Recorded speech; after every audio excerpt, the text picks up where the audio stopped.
দিন, এমন একটা জীবন ব্যবস্থা যে দিনটা আল্লাহ রাব্বুল ইজ্জতের কাছে কেবলমাত্র শুধুমাত্র একমাত্র দিন হচ্ছে। সেটা নয় যে একজন কোরআনের জ্ঞান রাখে, ইসলামের জ্ঞান রাখে, তার ভুল হবে না। মুনকারাত রয়েছে, যতগুলো খারাপ কাজ রয়েছে, আপনি যদি সার্ভে করেন তা আপনি কোথায় আকসারিয়ত পাবেন?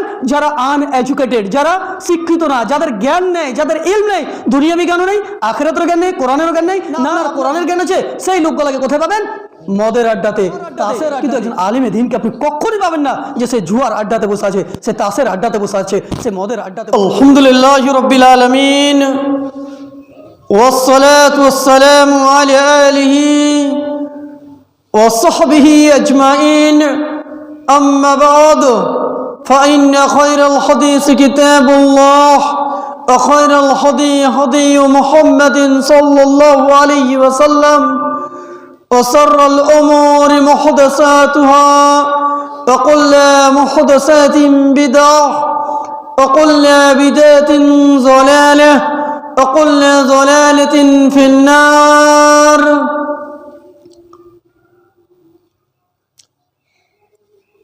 أعوذ بالله من الشيطان الرجيم بسم الله الرحمن الرحيم يا أيها الذين آمنوا اتقوا الله حق تقاته ولا تموتن إلا وأنتم مسلمون يا أيها الناس اتقوا ربكم الذي خلقكم من نفس واحدة وخلق منها زوجها وبث منهما رجالا كثيرا ونساء واتقوا الله الذي تساءلون به والأرحام إن الله كان عليكم رقيبا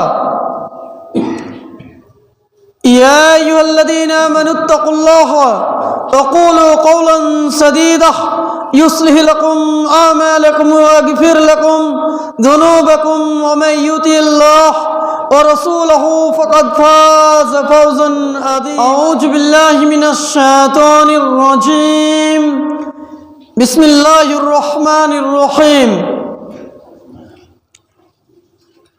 رب اشرح لي صدري ويسر لي أمري واحلل عقدة من لساني يفقهوا قولي শ্রদ্ধেয় সম্মানীয় উপস্থিত আমার সুপ্রিয় দিনী ভাই সকল, উপস্থিত বিশিষ্ট আলেমে দ্বীন, ওলামায়ে কেরাম, আল্লাহ রাব্বুল ইজ্জতের দয়া, শান্তি এবং রহমত বিবর্ষিত হোক আমাদের সকলের উপর, আল্লাহুম্মা আমিন। সমস্ত তারিফ, গুণগান, গুণকীর্তন, প্রশংসা মাত্র সে মহান আল্লাহ রাব্বুল ইজ্জতের জন্য, যিনি আমাদের স্রষ্টা, যিনি আমাদেরকে সৃষ্টি করেছেন। অপরদিকে শুধুমাত্র তাই নয়, এই বিশ্ব জগতের মধ্যে যতগুলো আল্লাহ রাব্বুল ইজ্জতের সৃষ্টি হয়েছে তার মধ্যে সর্বোত্তম, সর্বোৎকৃষ্ট, সর্বওয়াল, আশরাফুল মখলুকাত হিসেবে সৃষ্টি করেছেন।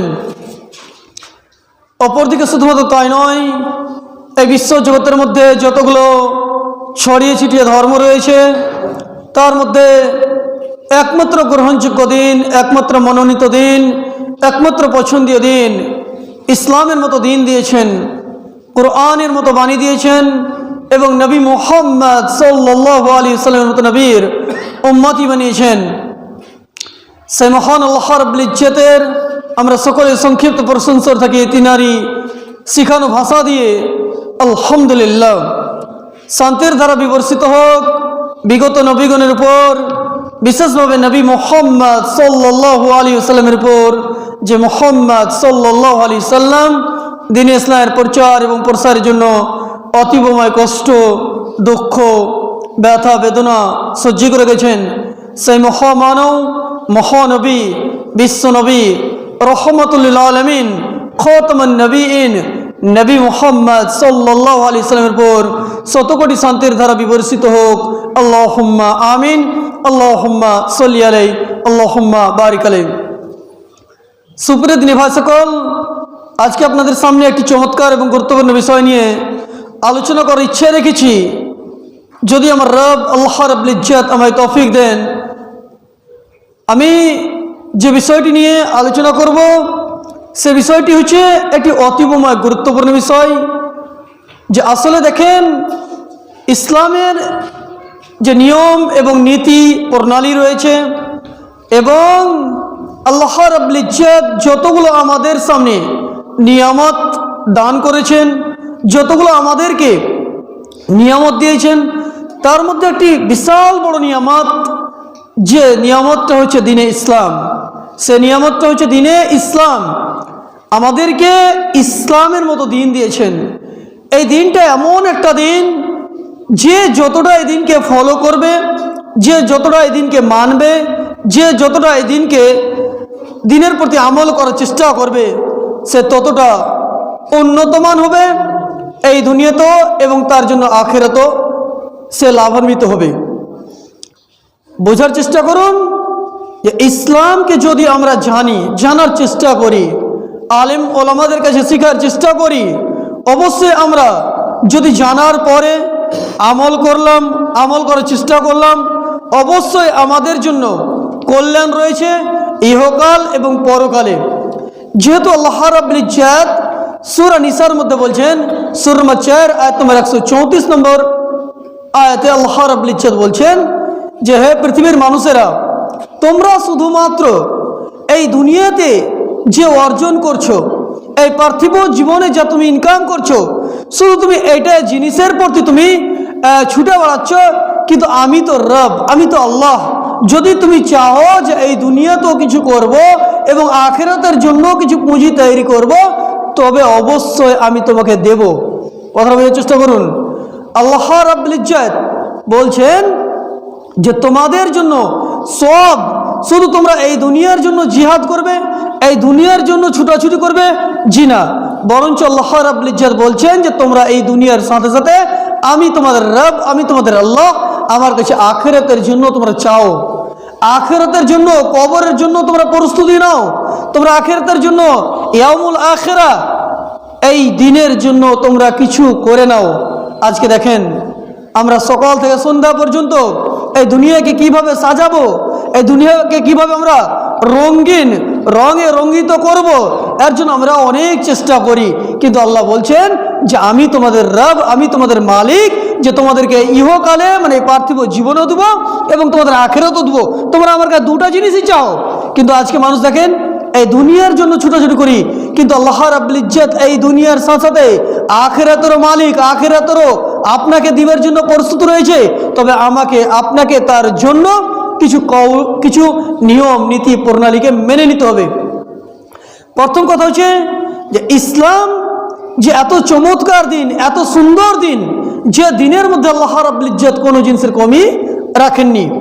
আল্লাহ রাব্বুল ইজ্জত তিনি স্বয়ং বলছেন, সূরা আল ইমরান সূরা 3 আয়াত নম্বর 19 এর মধ্যে বলেন, ইন্নাদ দীনা ইনদাল্লাহিল ইসলাম। ইসলাম এমন একটা দিন, এমন একটা জীবন ব্যবস্থা, যেটা আল্লাহ রাব্বুল ইজ্জতের কাছে পছন্দীয় দিন, যেটা গ্রহণযোগ্য দিন, আল্লাহ রাব্বুল ইজ্জতের কাছে মনোনীত দিন, সেটা হচ্ছে দ্বীনে ইসলাম। সেটা হচ্ছে দ্বীনে ইসলাম। ইসলামকে বাদ দিয়ে, ইসলামকে ছেড়ে দিয়ে যতই মানুষ চেষ্টা করুক, যতই মানুষ দৌড়াদৌড়ি করুক, তার কল্যাণ হতে পারে নাই। এই কথা আল্লাহ রাব্বুল ইজ্জত বলছেন, ইন্নাদ দীনা ইনদাল্লাহিল ইসলাম। ইসলাম এমন একটা দিন, এমন একটা জীবন ব্যবস্থা, যে দিনটা আল্লাহ রাব্বুল ইজ্জতের কাছে কেবলমাত্র, শুধুমাত্র, একমাত্র দিন হচ্ছে, সেটা হচ্ছে দ্বীনে ইসলাম। ইসলামকে বাদ দিয়ে যতই মানুষ চেষ্টা করুক, যতই নিজেকে বলুক যে আমি ইবাদত গুজার বান্দা, আমি ইবাদত করি, বান্দেগি করি, কিন্তু ইসলাম নাই, তার মানে তার কষ্ট, তার ব্যথা, সেটা ব্যর্থ হয়ে যাবে, সেটা নষ্ট হয়ে যাবে।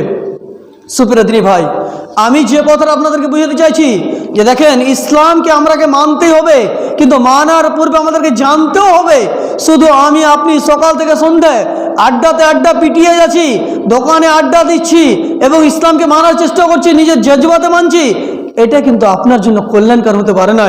যদি যখন আপনি ইসলামকে জানবেন, তো আপনাকে আমল করার পূর্বে তার নিয়ম নীতি প্রণালী, তার তরিকা জেনে নিতে হবে। কেন কি যদি আমাদের আমল করার তরিকা, আমল করার নীতি যদি সঠিক না হয়, তাহলে সেটা ব্যর্থ হয়ে যাবে, সেটা বিনষ্ট হয়ে যাবে। কেন? নবী মুহাম্মদ সাল্লাল্লাহু আলাইহি সাল্লাম স্বয়ং বলছেন, সহিহ বুখারী হাদিস নম্বর 2697 নম্বর হাদিস, উম্মুল মুমিনিন আম্মা জান আয়েশা রাদিয়াল্লাহু তাআলা আনহা তিনি বর্ণনা করছেন, আন আয়েশা রাদিয়াল্লাহু তাআলা আনহা قالت قال رسول الله صلى الله عليه وسلم من عمل عملا ليس عليه امرنا فهو رد।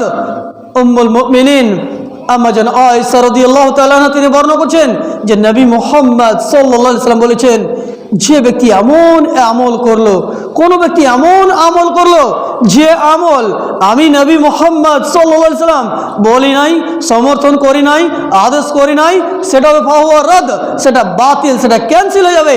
যেহেতু আপনি বোঝার চেষ্টা করুন, আপনি যে আমল করছেন, আপনি যে কর্ম করছেন, আপনি যে ইবাদত করছেন, আপনাকে সর্বক্ষেত্রে সর্বসময় আপনাকে এটা দেখে নিতে হবে যে আমার আমল সঠিক হচ্ছে কি হয় না।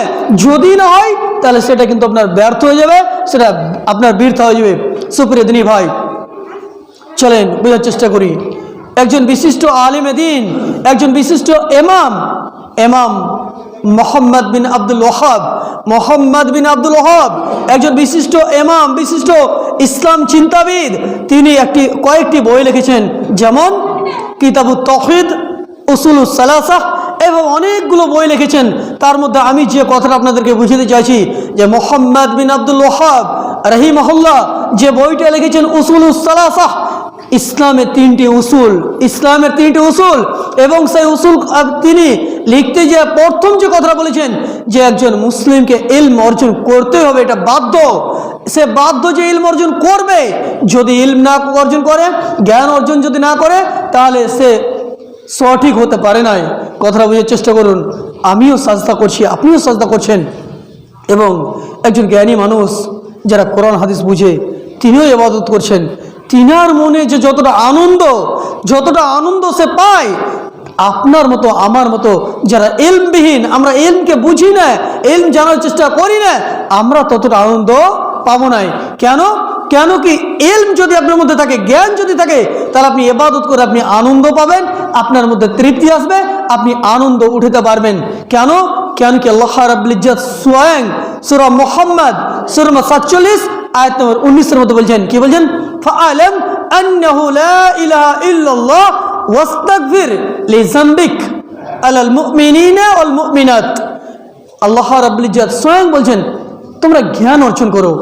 প্রথম কথা বলছেন যে তোমরা ইলম অর্জন করো, জ্ঞান অর্জন করো। আল্লাহ রাব্বুল ইজ্জত স্বয়ং এই আয়াতের পরিপ্রেক্ষিতে বলছেন ফাআলাম, ইলম অর্জন করো, ফাআলাম আন্নাহু লা ইলাহা ইল্লাল্লাহ, আল্লাহ ব্যতীত কোনো সত্য মাবুদ নাই। আপনাকে আল্লাহকে জানার জন্য আপনাকে ইলম অর্জন করতে হবে। আল্লাহ রাব্বুল ইজ্জত নিজের পরিচয় দেওয়ার পূর্বে ইলমের কথা বললেন, জ্ঞানের কথা বললেন। যেমন মনে করেন কোনো ভাই মনে করেন ডক্টর হবে, হয়তো বা গ্রামীণ ডক্টর হতে পারে, কিংবা কোনো ডিগ্রিধারী ডক্টর হতে পারে। আপনি বলুন তো, উনি ডক্টর হবেন তো উনি কি করেন? আগেই ডক্টর হয়ে যায়? জি না। আগে কি কেউ ডক্টর হয় না? প্রথমত ওকে স্টাডি করতে হয়, বই ঘাটতে হয়, কিংবা কারোর কাছে শেখার চেষ্টা করতে হয়, তারপরে ওনাকে ডক্টর বলে মানুষ মানে। এবং এরকম কোনো মানুষ আপনি দেখবেন নাই, এরকম কোনো ব্যক্তিকে আপনি দেখবেন নাই যে জীবনে কোনোদিন পড়ালেখা করেনি, যে কোনোদিন স্কুল যায়নি, যে কোনোদিন ডক্টরের কাছে বসেনি, সে ডক্টর হয়ে গেছে। এটা হতেই পারে না, এটা কখনোই সম্ভব নয়। যে ব্যক্তি ইলম অর্জন করলো না, জ্ঞান অর্জন করলো না, এবং ডক্টর সে মেডিকেল খুলে, চেম্বার খুলে সে বসে গেছে, এটা কখনোই সম্ভব নয়। ঠিক সেই মতো আপনি একজন মুসলিম, আমি একজন মুসলিম, আর আমার জ্ঞান নাই, আমার ইলম নাই, আমি আবার কেমন মুসলিম? যেহেতু আপনি যখন ইমাম মোহাম্মদ বিন আব্দুল ওয়াহাবের যে বইটা আপনি খুলবেন, উসুলুস সালাসাহ, ইসলামের তিনটা বুনিয়াদি উসুল নিয়ম, তার মধ্যে প্রথম যিনি উল্লেখ করেছেন যে আল মাসআলাতুল উলা, প্রথম পয়েন্টে উনি বলেছেন আল ইলম মানে জ্ঞান আপনাকে আমাকে অর্জন করতেই হবে। আমি আপনি বাধ্য। আমাদের রবের ব্যাপারে জানতে হবে, আমাদেরকে নবী মুহাম্মদ সাল্লাল্লাহু আলাইহি ওয়াসাল্লামের ব্যাপারে জানতে হবে, আমাদেরকে ইসলামের ব্যাপারে যেগুলো বেসিক নলেজ আর বেসিক যেগুলো জ্ঞান, সেগুলো আমাকে আপনাকে জানতে হবে বিল আদিল্লাহ, এবং জানতে হবে দলিল ভিত্তিক, প্রমাণ ভিত্তিক। আমরা যাকে তাকে রব মানতে পারি না। যেহেতু আল্লাহ কি বলেন, ফাআলাম আন্নাহু লা ইলাহা ইল্লাল্লাহ ওয়াস্তাগফির লিযামবিক আলাল মুমিনিনা ওয়াল মুমিনাত। আল্লাহ বলছেন তোমরা ইলম অর্জন করো, জ্ঞান অর্জন করো যে আল্লাহ ব্যতীত কোনো সত্য মাবুদ নেই। তোমরা জ্ঞান অর্জন করো। মুহাম্মদ সাল্লাল্লাহু আলাইহি ওয়াসাল্লামকে সম্বোধন করে আল্লাহ বলছেন, এ মুহাম্মদ সাল্লাল্লাহু আলাইহি ওয়াসাল্লাম আপনি ইলম অর্জন করেন, জ্ঞান অর্জন করেন যে আল্লাহ ব্যতীত কোনো সত্য মাবুদ নেই, এবং আপনি আপনার ভুলের জন্য ইস্তিগফার করেন, তওবা করেন, আল্লাহর কাছে ক্ষমা চাহেন। এবং প্রত্যেকটা মুমিন মুসলিম পুরুষ এবং মহিলাদেরকে এই কথা বলে দেন। কথা বুঝার চেষ্টা করুন, বলে দেন ডাইরেক্ট যদিও নেই, কিন্তু এই আয়াতের নিসবত দেখেন, আল্লাহ বলছেন যে তোমরা ইলম অর্জন করো যে আল্লাহ ব্যতীত কোনো সত্য মাবুদ নেই, এবং তোমরা তোমাদের ভুলের জন্য, তোমরা তোমাদের দোষ ত্রুটির জন্য যে প্রত্যেকটা মহিলা এবং পুরুষ যেন কি করে, তওবা করে, আল্লাহর কাছে ক্ষমা চায়। এই আয়াতের পরিপ্রেক্ষিতে ইমাম বুখারী রাহিমাহুল্লাহ একটা বাব রচনা করেছেন। সে বাবের নাম দিয়েছেন যে আপনাকে আমাকে কোনো আমল করার পূর্বে, কোনো কথা বলার পূর্বে ইলম অর্জন করতে হবে। আপনাকে আমল করার পূর্বে, কোনো কথা বলার পূর্বে, মনে হয় যে ইসলামের কোনো কথা বলছেন, কোনো ডিসকাস করছেন, তো এটা আপনার জন্য ওয়াজিব। আপনি যেন সে কথার ব্যাপারে আপনি আগে জানকারি নিয়ে নেন, আপনি তার আগে জেনে নেন। যেমন মনে করেন যে আমাদের রব আল্লাহ রাব্বুল ইজ্জত, আপনি বলুন তো যে আল্লাহ রাব্বুল ইজ্জত যেহেতু আমাদের রব, আমাদের প্রতিপালক, আল্লাহ নিজেই বলছেন লিল্লাহি মা ফিস সামাওয়াতি ওয়া মা ফিল আরদ। আল্লাহ বলছেন যে এই যে জমিন আর আসমান আপনারা দেখছেন, এই আসমানের প্রত্যেকটা পার্টস, প্রত্যেকটা জিনিসই সেই আল্লাহ নিজেই বলছেন। আল্লাহর যদি প্রত্যেকটা জিনিস হয়, প্রত্যেকটা জিনিস যদি আল্লাহ রাব্বুল ইজ্জতের হয়, সে আল্লাহকে যদি আমরা না চিনি, সে আল্লাহকে যদি না জানি, সে আল্লাহর ব্যাপারে যদি জ্ঞান না অর্জন করি, আপনার মতো আর আমার মতো হতভাগা কেউ হতে পারে না। আমার মতো আর আপনার মতো হতভাগা কেউ হতে পারে না যে আমরা সেই আল্লাহর জমিনে চলাফেরা করি, সেই আল্লাহর জমিনে খাওয়া দাওয়া করি, যেই আল্লাহ আমাদের রাজ্জাক, যিনি আমাদের রিজক দান করছেন, আমাদের জন্য সূর্যের ব্যবস্থাপনা করছেন। যখনই সূর্য উঠে যায়, পুরা বিশ্ব জগৎ আলোতে আপনার আলো হয়ে যায়। কিন্তু আমরা সেই সূর্যের দিকে দেখে, সেই পৃথিবীর দিকে দেখে, সেই পাহাড়ের দিকে দেখে আমাদেরকে কিছু নসিহত গ্রহণ করতে হবে যে আল্লাহ রাব্বুল ইজ্জত বলছেন লিল্লাহি মা ফিস সামাওয়াতি ওয়া মা ফিল আরদ। আসমান এবং জমিনের মধ্যে যতগুলো জিনিস আছে, প্রত্যেকটা জিনিস সেই মহান আল্লাহ রাব্বুল ইজ্জতের, সেই মহান আল্লাহ রাব্বুল ইজ্জতের। সেই মতো আল্লাহ রাব্বুল ইজ্জত সূরা তাহা সূরা 20 আয়াত নম্বর 114 মধ্যে বলছেন, কি বলছেন, রব্বি জিদনি ইলমা। মুহাম্মদ সাল্লাল্লাহু আলাইহি সাল্লামকে বলছেন, এ মুহাম্মদ সাল্লাল্লাহু আলাইহি সাল্লাম আপনি আপনার রবের কাছে আমার কাছে ইলম চাহেন, ইলমের ইজাফার জন্য দুয়া করেন। আপনি বলুন তো ইলম কত গুরুত্বপূর্ণ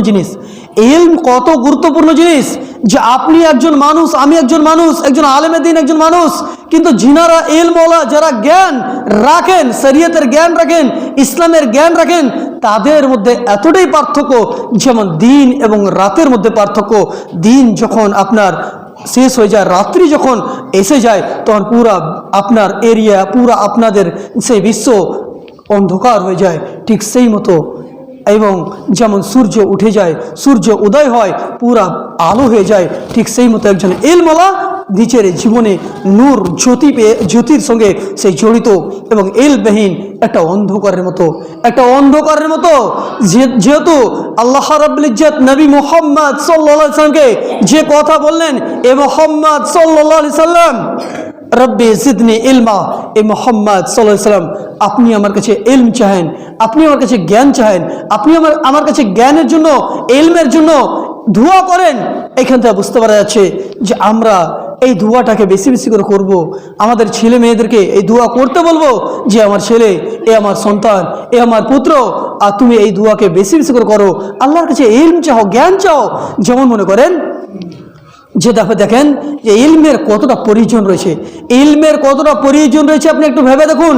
আপনি ইবাদত করছেন, নামাজ পড়ছেন, নামাজ পড়ার পূর্বে নামাজের নিয়ম নীতি প্রণালী জেনে নিতে হবে, উজুর নিয়ম নীতি প্রণালী জেনে নিতে হবে।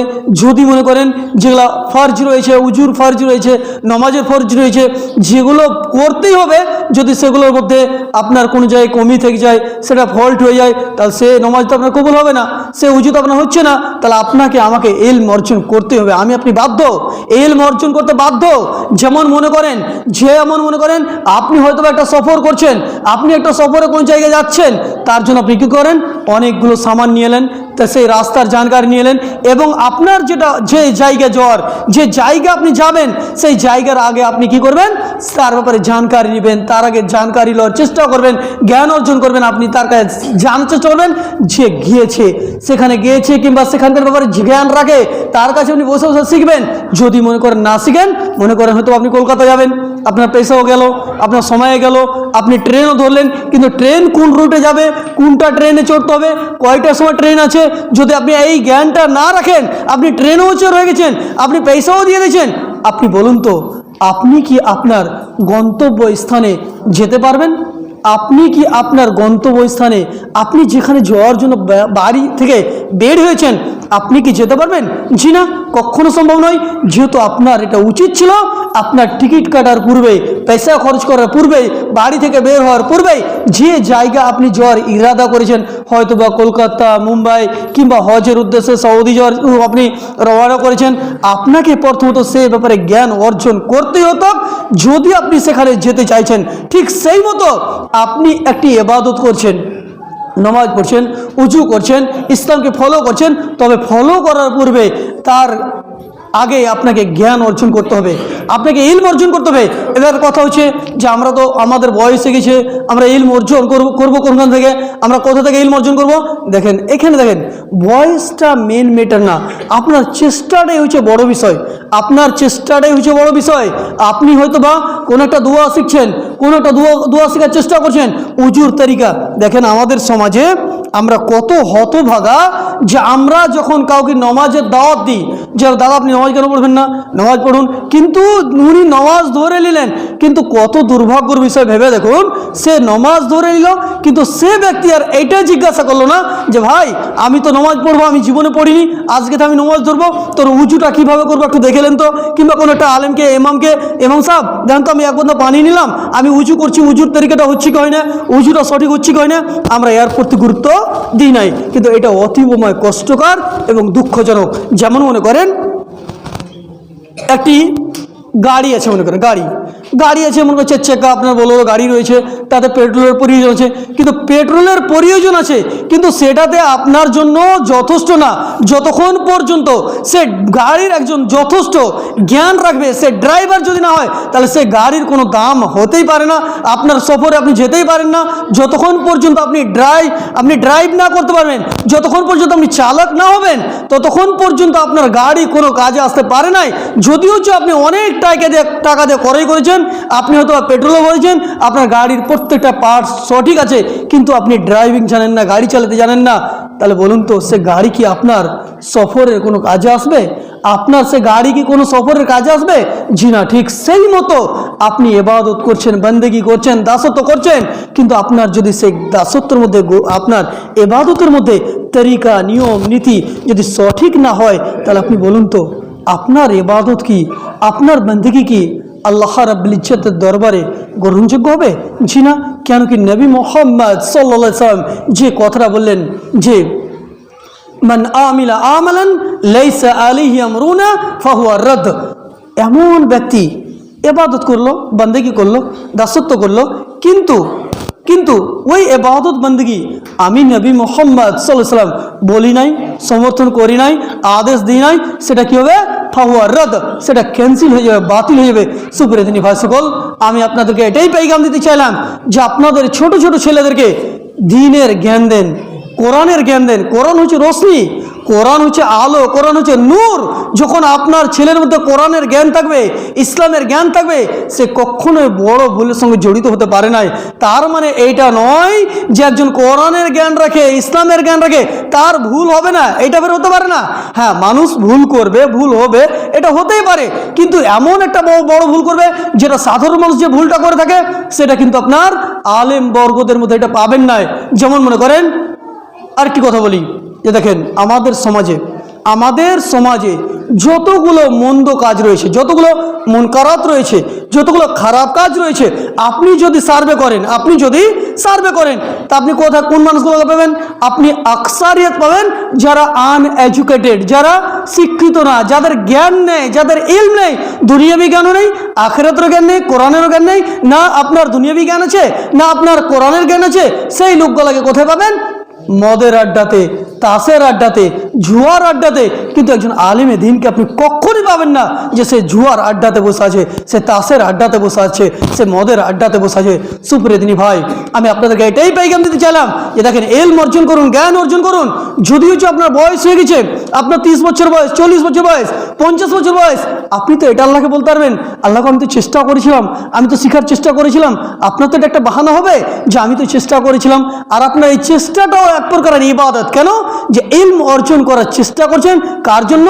আল্লাহ রাব্বুল ইজ্জতের সন্তুষ্টির জন্য, আল্লাহর জন্য। আপনি একটা দোয়া শিখছেন, হয়তোবা সেই শুদ্ধ করে আপনার প্রনাউন্সিয়েশন, তার তালাফুজ, মাখরাজ শেখার চেষ্টা করছেন, আপনাদের মৌলভী সাহেবের কাছে শিখছেন। আপনার বয়স যদিও বয় বেশি গেছে। আরেকটি লাস্ট পেগাম দিতে চাচ্ছি আপনাদেরকে যে দেখেন, আমাদের সমাজে, আমাদের সোসাইটিতে বিশেষভাবে ওলামা, আলেম বর্গদের, আমি বারবার বলি, দেখেন আলেম বর্গদের সম্মান করুন।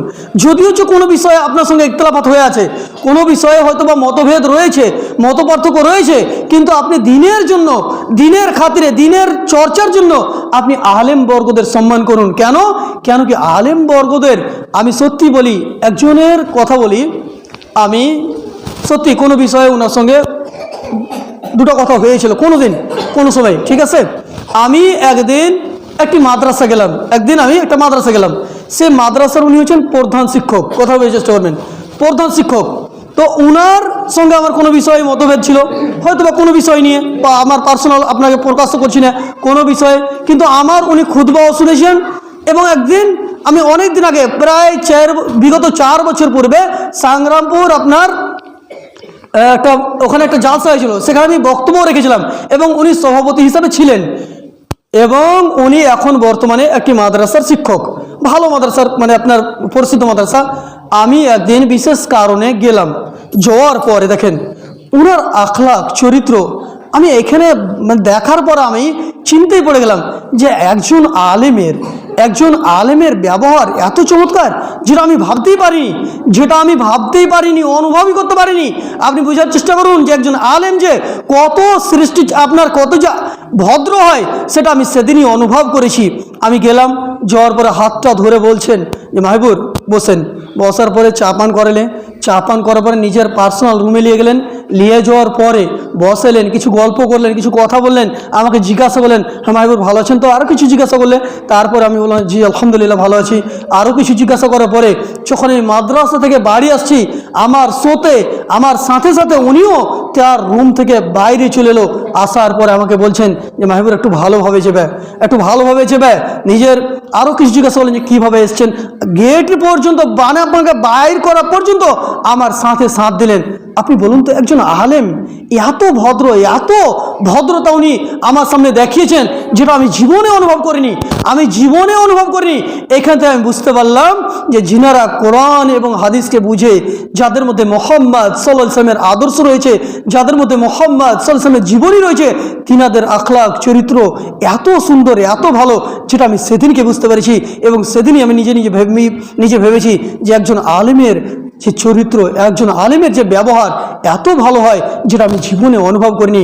সুপ্রিয় দিনী ভাই, আমি আপনাদেরকে এটাই পেগাম দিতে চাচ্ছি যে দেখেন, যদিও আপনি হয়তোবা দিনের জ্ঞান আপনি অর্জন করতে পারেননি, চেষ্টা করেছেন কিংবা এখনও চেষ্টা করছেন, কিন্তু নিচের ছোট ছোট ছেলে মেয়েদেরকে দিনের জ্ঞান থেকে আপনি মাহরুম করিয়েন না। তাদেরকে দিনের জ্ঞান দেন, ইসলামের জ্ঞান দেন, কোরআনের জ্ঞান দেন। আপনি আপনার ছেলে মেয়েদেরকে মাদ্রাসায় ভর্তি করুন এবং আপনি তাদের কাছে খবর নেন যে আমার ছেলে কতটা শিখলো, কতটা জানলো, আমার ছেলেকে আপনি কতটা ইলম দিলেন, কতটা জ্ঞান দিলেন। এটা আপনার দায়িত্ব। আপনি যেহেতু গার্জেন, আপনি মাদ্রাসায় ভর্তি করে দিলেন, ছেড়ে দিলেন, কোথায় যাচ্ছে না যাচ্ছে কোনো খবর নেই, ঝিনা ভাইজান, আপনার এটা দায়িত্ব। আপনার ছেলেকে সঠিক জ্ঞানের সঙ্গে, আলোর সঙ্গে, নূরের সঙ্গে তাদেরকে কানেক্ট করবেন, জুড়বেন। সুপ্রিয় দিনী ভাই, যেহেতু মোহাম্মদ সাল্লাল্লাহু আলাইহি ওয়াসাল্লামকে আল্লাহ রাব্বুল ইজ্জত যে বলেন রব্বি জিদনি ইলমা, এ মোহাম্মদ সাল্লাল্লাহু আলাইহি ওয়াসাল্লাম আপনি আমার কাছে ইলম চাহেন, জ্ঞান চান, যেহেতু জ্ঞান হচ্ছে রোশনি, জ্ঞান হচ্ছে আলো, জ্ঞান হচ্ছে নূর। এখান থেকে আমার কথাকে ইতি করছি। শেষ মুহূর্তে আমি আপনাদের কাছে এটাই কথা বলতে চাই যে সুপ্রিয় দিনী ভাই, আপনাদের ছোট ছোট বাচ্চাদেরকে দ্বীনের জ্ঞান দেন, ইসলামের জ্ঞান দেন, কোরআনের জ্ঞান দেন, মোহাম্মদ সাল্লাল্লাহু আলাইহি ওয়াসাল্লামের আদর্শ দেন। যেহেতু মোহাম্মদ সাল্লাল্লাহু আলাইহি ওয়াসাল্লাম হচ্ছেন বিশ্বজগতের জন্য রহমাতুল লিল আলামিন, খাতামুন নবিয়্যিন, যে মোহাম্মদ সাল্লাল্লাহু আলাইহি ওয়াসাল্লামকে আল্লাহ রাব্বুল ইজ্জত যে গ্রন্থ দিয়েছিলেন কোরআনুল কারীম, সে হচ্ছে আমাদের জন্য গাইডলাইন, সে হচ্ছে আমাদের জন্য নিদর্শন। কিন্তু আমাদের জন্য একজন শিক্ষকও আল্লাহ রাব্বুল ইজ্জত পাঠিয়েছিলেন, তিনি হচ্ছেন নবী মোহাম্মদ সাল্লাল্লাহু আলাইহি ওয়াসাল্লাম। এবং আল্লাহ রাব্বুল ইজ্জতের এটা বিধান যে যতগুলো নবী এবং রসুল এসেছেন, প্রত্যেকটা নবী এবং রসুলের একটাই দাওয়াতি কাজ ছিল যে তোমরা এক আল্লাহকে মেনে নাও, এক আল্লাহর ইবাদত করো, এক আল্লাহর দাসত্ব করো।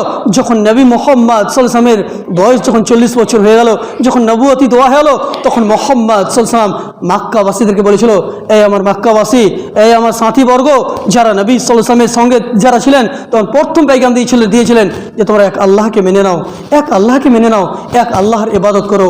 দ্বিতীয় কাউরি পূজা, দ্বিতীয় কাউরি ইবাদত, দ্বিতীয় কাউরির কাছে সাজদা করো না, বরঞ্চ এক আল্লাহকে মেনে নাও এবং তার ইবাদত করো।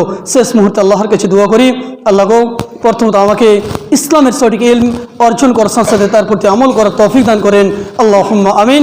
আল্লাহ গো আমাদের সকলকে দিন ইসলামকে বুঝার, তার প্রতি আমল করার তৌফিক দান করেন, আল্লাহুম্মা আমিন। আল্লাহ গো আমাদের সকলকে নবী মুহাম্মদ সাল্লাল্লাহু আলাইহি ওয়াসাল্লামের আদর্শ জানার, বুঝার এবং তার প্রতি আমল করার তৌফিক দান করেন, আল্লাহুম্মা আমিন। এবং শেষ মুহূর্তে আরেকটি কথা, যদি কোনো শব্দের মাধ্যমে ভুল ত্রুটি হয়ে থাকে, আপনারই ছোট্ট ভাই, ছোট্ট সন্তান হিসেবে আমাকে ক্ষমার দৃষ্টিতে তাকাবেন। এখান থেকে আমার কথাকে ইতি করছি। রব্বানা তাকাব্বাল মিন্না ইন্নাকা আনতাস সামিউল আলিম।